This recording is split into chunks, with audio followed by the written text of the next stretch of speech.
Right. Okay. Benjamina, I suggest we get going. Sounds great. We've got 21 people so far, so that's good. So welcome everyone to the startup funding track. I'm Sarah Turner. I'm the co-founder and CEO of Angel Academy. I'm going to be talking about funding in conversation with a startup, somebody I've known for about months now and has recently closed seed investment. Please submit your questions as we go along using the session chat. We'll answer as many as possible. We've got some time set aside at the end for questions, but if any come up that we spot that are particularly relevant to what we're talking about at the moment, we might take them as we go along. And just to get going, just a little bit of an introduction about Angel Academy. So we're a network of angel investors, which is a kind of club for individuals who want to invest in young businesses. Our members are either successful entrepreneurs themselves or senior leaders. They're at their stage in their career where they've got a little bit of extra money. I think the high net worth individual is always a very misleading title. They've done well, so they're modestly well off, but they want to use some of the money that they've earned in order to support new businesses. We started in 2014, and at that time, absolutely nobody was talking to women about angel investing. I went along to various networks. I was quite often the only woman in the room. I was ignored, or if I wasn't ignored, I was patronized.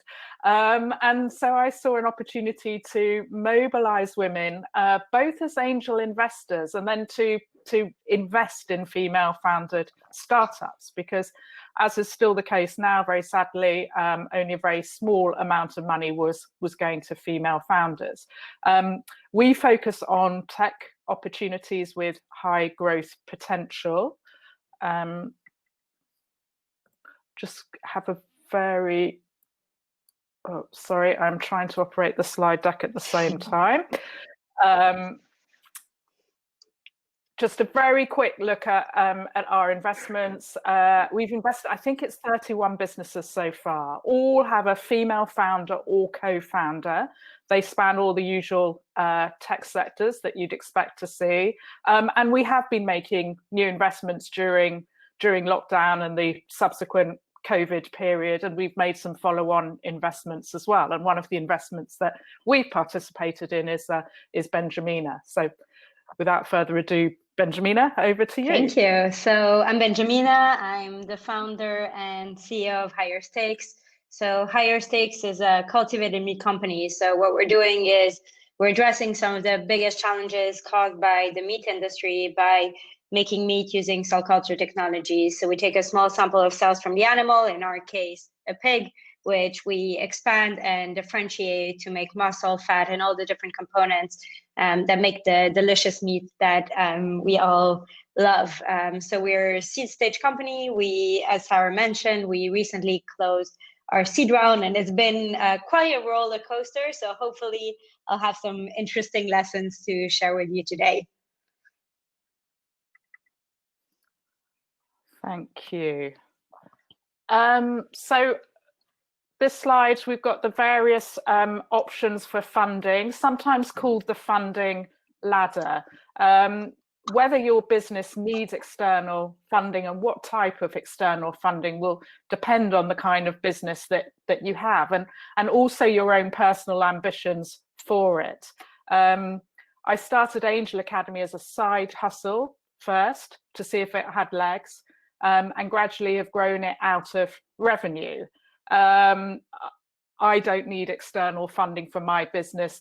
Our success is to grow Angel Academy modestly, but for the companies that we've invested in to become huge. And just as a contrast, Benjamina is building an innovative IP-based business. So she does need external funding in order to develop her product. This business is addressing global problems and global markets, so hugely ambitious. Grants and competitions. There are quite a lot of grant awarding bodies in the UK. Although grant money often comes with strings attached, it doesn't dilute your ownership stake in the business, and it doesn't need to be repaid. So great things to explore. Innovate UK is probably the largest grant giving body in the UK, and they have a specific Women in Innovation competition. So that's well worth looking out for. There are also regional grants, business plan competitions, various different things. Debt funding is something that early stage companies often access as well. There are startup loans specifically. There's been a lot of loans being offered during the COVID period, and both of those options are government backed, so they've got reasonable repayment terms. There are other organizations that offer loans as well, and there's one called SHIO that offers modest but interest-free loans to start-up businesses, particularly social impact businesses. The next level on the funding ladder is equity, and equity funding is when you're selling shares in your business, and in return for the risk that your equity investors are taking, they'll want to see potential for high returns through what's called an exit, which is usually a sale or a partial sale of your business. So before exploring equity, you really have to kind of understand that principle and what motivates those sort of investors. There's several different types of equity investors operating at different stages, although there's quite an overlap, so things don't fall neatly into specific categories. I thought a useful way of kind of illustrating the various options would be for Benjamina to talk about how she started her business and what her funding journey has been so far. So over to you, Benjamina. Absolutely. So I mean, we've gone through a few of those. So we're a hard tech business. We couldn't really grow in a bootstrapping way.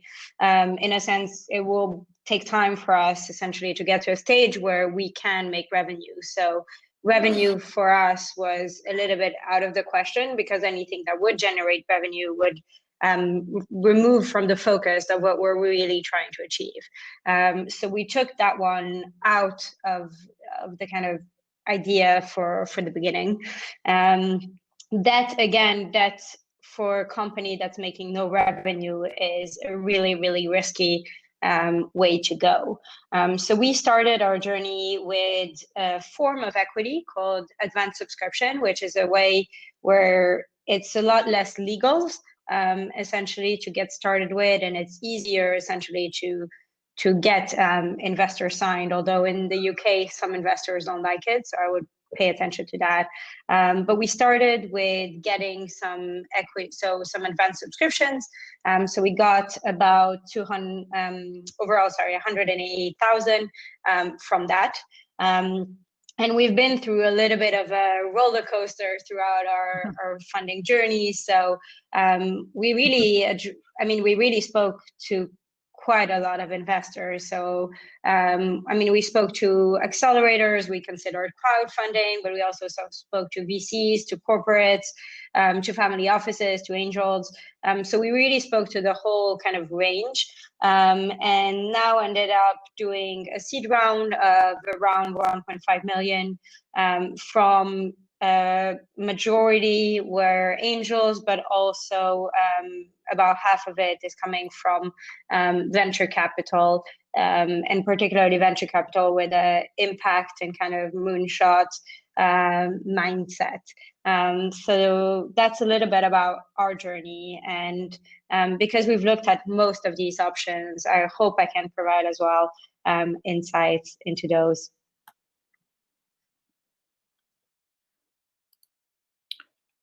Okay, so for this section of the presentation, we were just going to what you see on slide now are some talking points, and I was going to ask Benjamina some questions about this. So I think what you've heard very loud and clear from her is that raising investment is a journey, not an event. It takes quite a long period of time, and one round is rarely enough. You'll probably be doing subsequent rounds once you're on to that ladder. I think the validation and traction point, Benjamina, is it's really important. And I just wanted to explore with you why you think it's important, and how did you demonstrate it in your business when you're so clearly pre-revenue? Yeah, no, absolutely. So this is a tricky one, and I think it's particularly tricky being a young woman in biotech. So I saw in the chat that a few of you were kind of serial entrepreneurs, and if you had, several exits under your belt, it's a lot easier because you have a certain track record. So you can go to investors, and it will be a lot easier to say, well, look, like I've already done a business that I sold for, a couple $100 million or, $1 billion or so on, and it will make it a lot easier to raise. I unfortunately didn't have that under my belt. I had built a couple of businesses, but they were really kind of small businesses and nothing particularly huge. And I was still junior in my career, which made it slightly more difficult, and therefore I really had to prove myself to investors. And I think there's one thing we started with is a really detailed plan, and really having a good idea of what are your risks, what are you planning to do, how will you spend the money. But I think the biggest thing that ended up getting the money is, one, demonstrating really that you can attract good people, and showing the team that I'm forming around me is absolutely exceptional. And the other thing is getting IP. So filing our patent really helped. And is anything that you can show that is physical. Now, in our case, for example, we put off for ages doing our prototype because we thought, well, when we want to do a prototype, we want to do a prototype that will show something completely new and that will be revolutionary for science. And for those of you, if any of you have an academic background as well, you probably will think in that direction. But we kept getting investors saying, well, no, I just want to see something that you can eat and something that's tangible. They just wanted to see essentially that we could make, grow some cells into something that's a product. And for ages and ages, we resisted it. And in the end, we said, you know what, let's do it. And we had a couple of things. Had a co-founder kind of dispute, and thought, well, now we really need to prove ourselves to get that investment. And we were at a point where really, in a way, we were in a bit at a rock bottom, and we thought, well, now we have to do everything we can to really get this round together.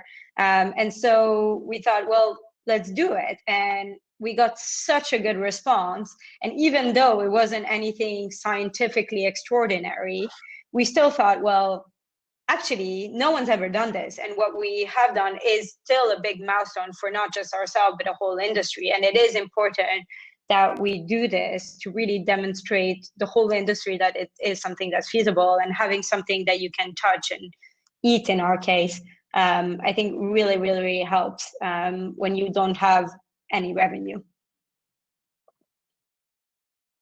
And other ways I've seen of sort of demonstrating traction that companies have used that are pre-revenue is social media following, press articles, just all that. You just got to think very broadly about what establishes your credibility in the marketplace. And if you can get people who've heard about you, then investors tend to follow that as well. Actually, we've had a question in from Caitlin. I was going to ask Sarah on that. How do you see, because now it's very sometimes easy to acquire followers and things like that. How do you, when you get a company that applies to you, how do you differentiate between what is actually following and potential future revenue, and to things that are more general and in the air, or acquired potentially followers? Oh gosh, that's a really difficult question, because it does vary so much from business to business. So, you know, if it's a company where the you know, they don't have to build a whole lot of IP, but they can start selling straight away, then, you know, we would expect to see some revenue, albeit early revenue. I think we're talking to a business at the moment, and it's fertility tech, and it involves a device, so there's an approval process to go through, so it's a bit more like your business. But you know, she has quite a considerable social media following, and she's credible in that space, so it's a kind of you have got to make a bit of a judgment. This isn't an exact science, there's quite a lot of subjectivity in it. So yes, so just you know, work on demonstrating your credibility through prototypes, and whatever you think will do that, if you're still early in your product development journey. I mean, at seed stage, it's really that it's around credibility. Absolutely. Yeah. And you know, sometimes as well, it's about attracting advisors to your business. Who have you got around you that, you know, if you're young and inexperienced, have you got somebody who's well known in that field, or, you know, highly credentialed in that field as part of your advisory board? Then you know, those things demonstrate credibility as well. Caitlin has a question about how to get in contact with the people you want to talk to about investing. And in the case of Angel Academy, we expect everyone to apply via our website, very clear about our investment criteria and our process, and we want everyone to have the same chance. So it's filling in an application form, I'm afraid, but we do read every single one. Benjamina, what would you say to that question? Yeah, so I mean, I think more and more, so originally used to be only warm introductions, and I think more and more investors are realizing that really ends up being, you end up being essentially with all like really the same people, and it completely lacks any diversity. So people are starting to move away, and not only some are doing it via forms like you are, others are doing it via just really being open to cold emailing. We did a mixture. So we did going through channels such as Angel Academy, where you apply and present to a lot of angels, which is a really good way essentially of getting a bunch of access to a lot of angels, because the angels are harder to find. But we also did, I mean, I did a huge amount of cold outreach. I would go look at all the companies in kind of the food space that are, you know, that have people that could potentially be angel investors or founders in the food space, that have been successful, reached out cold. So did a lot of that, did a lot of conference. We got a lot as well. Once you get one introduction, it's also easier to get more and more and more introductions. We got our biggest investor came through actually a form online that they did. Again, it's a venture fund, but they've decided that they want to give equal opportunities. So making sure that anyone can apply. So there's really a lot of ways. Frankly, I think the idea is find who you want to reach out to and try every way you can to get to them, right? Go to the conferences they go to, see who can introduce you. I mean, a warm introduction is always the best, but you know, if you can't, we were actually, I think, introduced by a warm introduction, Sarah. We were. But, I think I'm very strict about making everyone go to the form. I do. It is. I hate that. We still did. I hate that, the same old people talking to the same old people, and I don't want to disadvantage people who don't already know investors. But of course, you know, if you do know somebody who's well connected, by all means, leverage them. But that's the thing. I think it's helpful, but don't be dissuaded if you're not, because I think more and more really prominent investors are getting away from it, and are not necessarily expecting. I mean, I reached out cold to one of the best VCs.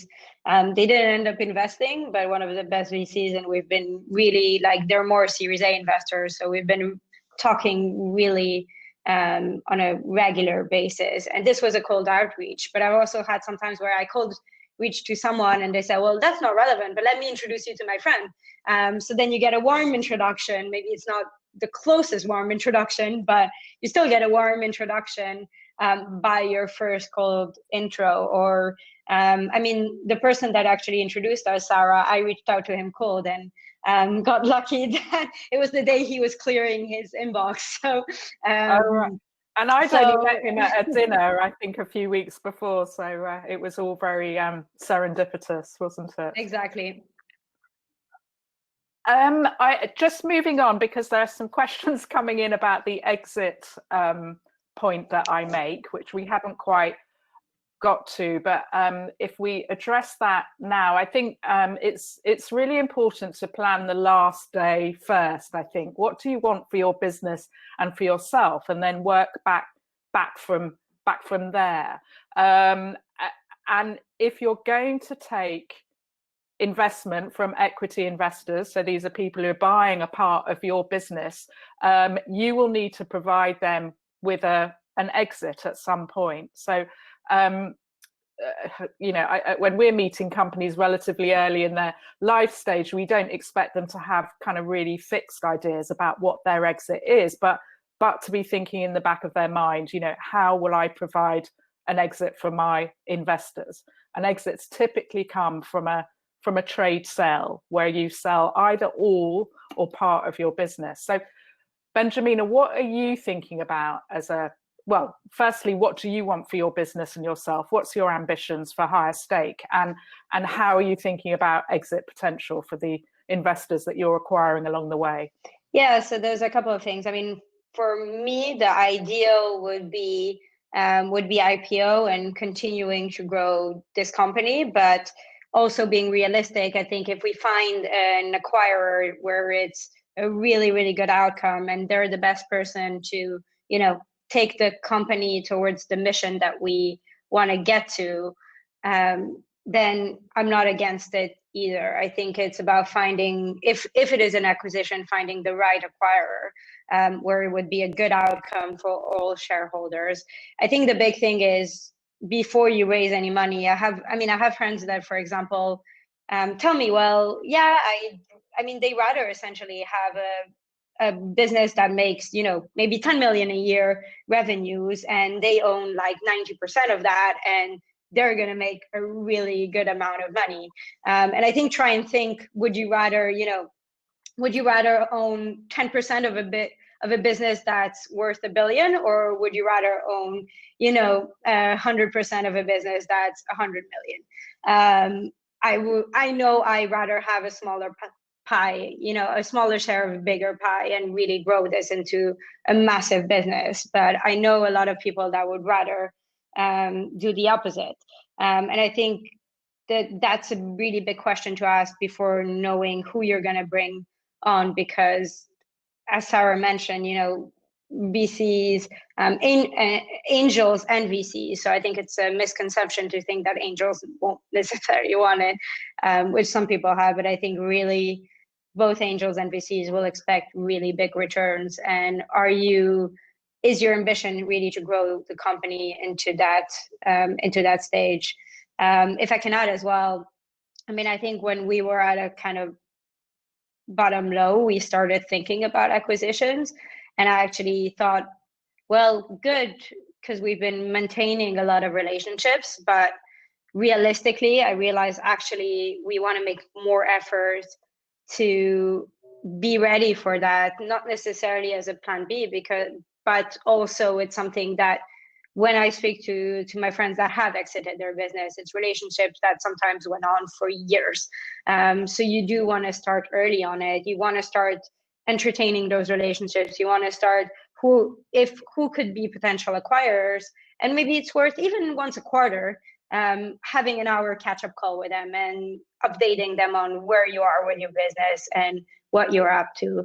And again, so that they think if they are looking to acquire someone in your sector, then they'll think of you. I don't know if Sarah, you have anything to add. I was going to move on, actually, just because we've got some questions coming in, and I've got a few that I wanted to make sure that we covered. So about who to take money from, and if it's okay to say no to investors. So Benjamina, what are you looking for in investors? And particularly, what do you have to watch out for as a young or first-time founder? Yeah, I mean, it's definitely okay to say no. If you're in a position where you can't say no and you want to say no, absolutely say no. No investor, I think, and no good investor will take it personally if you say no. But I think the key is, are you in a position to say no, and being careful. I think not counting as well on one investors, because things can go wrong. So even if you have a term sheet or anything like that, I mean, we've had people drop off after having a term sheet. So once we moved to long form, it got bad essentially. So again, don't rely necessarily only on one investor.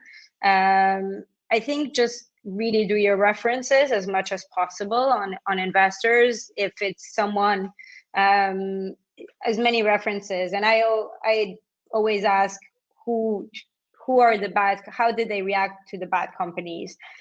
Sometimes you do references. So we did references on one investor, and that still ended up the person that had some issues after the term sheet. So sometimes references, you can do as many as you want, but it still doesn't help. So I think just expect the worst until things are good, is my lesson.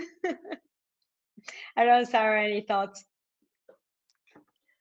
Yeah, well, no, I think absolutely. You've got to allow yourself plenty of time. It is a long journey. You should be doing due diligence on your investors. It's not just them doing it on you, because are they people who can help you, and at the very minimum not make your life difficult? So you've just got to make sure these people are aligned, because they'll be in your business for quite a long time. So they are relationships. So you've just raised your seed round, Benjamina. I don't think it's going to stop there in terms of funding needs. When do you think you're going to be raising your next round, and does it ever stop? Not really. And I mean, until we have an exit, no. We're also a capital intensive business, so obviously we rely a lot more on external investing. For us, so we just raised our seed. We're looking in about a year. So we have more runway than that, but we would like ideally to raise our Series A in about a year's time. And so I'm already starting. I mean, it's really constant, right? You don't want to waste your time and, spend like 50% of your week. If you've just raised, you don't want to spend 50% of your week talking to investors. But you do want to try and, update investors and maybe choose.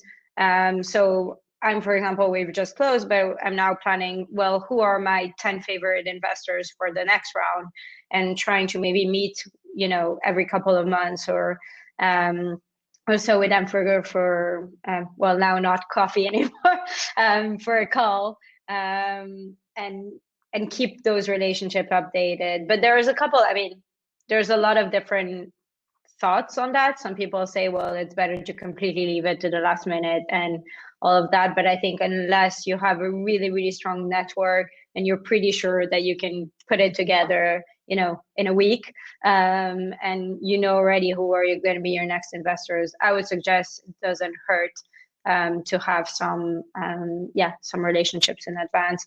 And also some investors actually give really good feedback. So it's helpful from that perspective as well.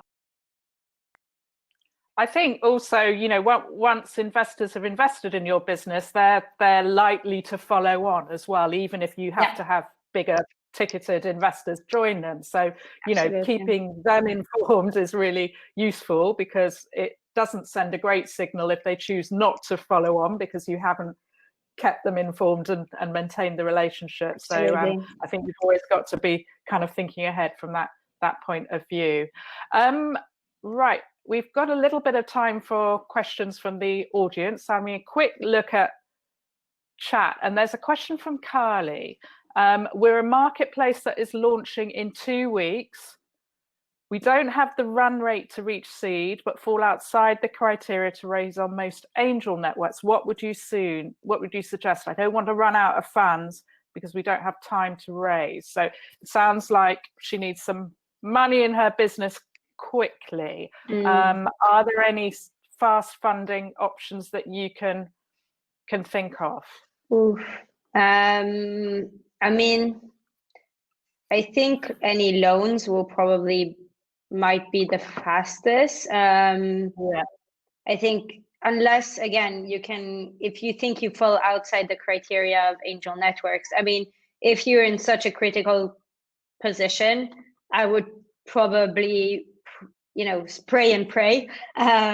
So spend a lot of, I mean, if, again, having been in that situation, it's reach out to everyone you can, apply for loans, do whatever you can, because one yes is enough to save you, but you don't want to put all your eggs in one basket when you don't have the runway to afford that. That would probably be my advice, but I think that is probably the fastest, but angel investors can move really fast.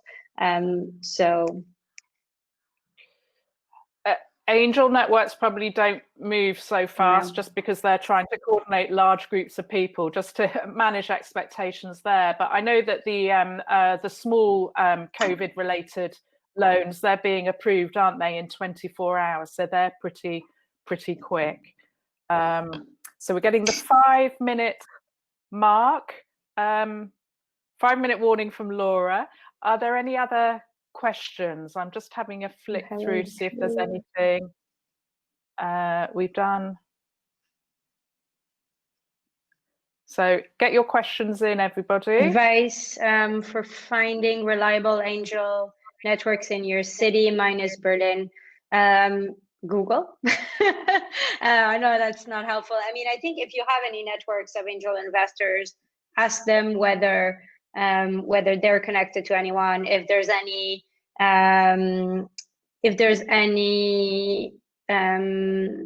centers, just even office space or things like that. If you have any startup friends, ask anyone you can. I'm sure in Berlin there are a few. I think also the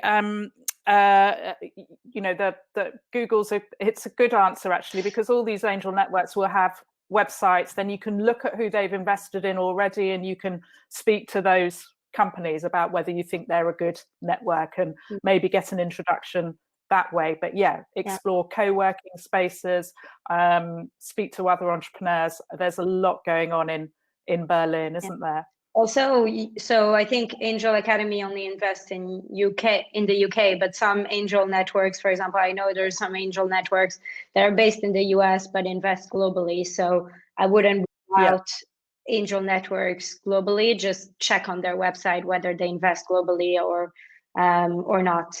And yes, we use the UK version of Safe Notes, which is advanced subscription. So if you're based in the in the UK, it allows you to get SCIS while being similar to a Safe. So the only difference is that you have a kind of expiry date. So if you don't raise by a certain time, your shares convert.